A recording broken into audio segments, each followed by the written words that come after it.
Hi friends, எல்லாருக்கும் வணக்கம். சரி, எல்லோரும் டிஎன்பிஎஸ்சிக்காக படிச்சுட்ருப்பீங்களா? படிச்சுட்ருப்பீங்கன்னு நம்புகிறேன்.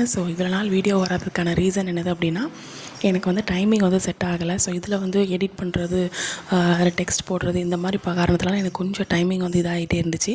அட் த சேம் டைம் எனக்கு ஃபுல்லாக உட்காந்து ஃபோக்கஸ்டாக படிக்க முடியல. அதனால் என்னால் போட முடியல. என் ஃப்ரெண்டு மோட்டிவேட் பண்ணி தான் இப்போ இந்த லெவலுக்கு கொஞ்சம் வந்திருக்கேன்.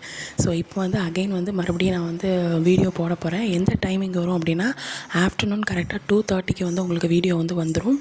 நான் என்ன படித்தேன், என்ன மோட்டிவேஷனாக ஏதாவது இருந்துச்சு அப்படின்னா அந்த மாதிரி போடுவேன்.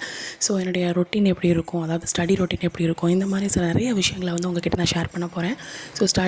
ஸ்டடி பற்றி இந்த மாதிரி நிறைய விஷயங்களை ஷேர் பண்ண போகிறேன். மறக்காமல் ஃபாலோ பண்ணிக்கோங்க. 2:30க்கு கரெக்டாக வந்துடும். Monday to Friday. Saturday Sunday அப்படிங்கிறது உங்களுக்கு டைமிங் சேஞ்ச் ஆகும். ஓகேங்களா? எல்லோரும் ஃபோக்கஸ்டாக உட்காந்து படிக்க ஆரம்பிங்க. கன்சிஸ்டன்சியாக படிங்க. அப்போ தான் சக்ஸஸ் அப்படிங்கிறது கிடைக்கும்.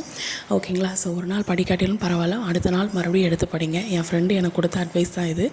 ஒவ்வொரு வாட்டி நான் கீழே விழும்போது அவன் என்னை மோட்டிவேட் பண்ணிக்கிட்டே இருப்பாள். எப்போவுமே மோட்டிவேட் பண்ணிக்கிட்டே இருப்பாங்களா, அவங்க கூடயே வச்சுக்கோங்க. இந்த தப்பாக பேசிக்கிட்டே இருப்பாங்களா, நீ எல்லாம் என்ன பாஸ் ஆகுவா, அவங்கள தயவு பண்ணி அவங்கள விட்டு விலகிருங்க.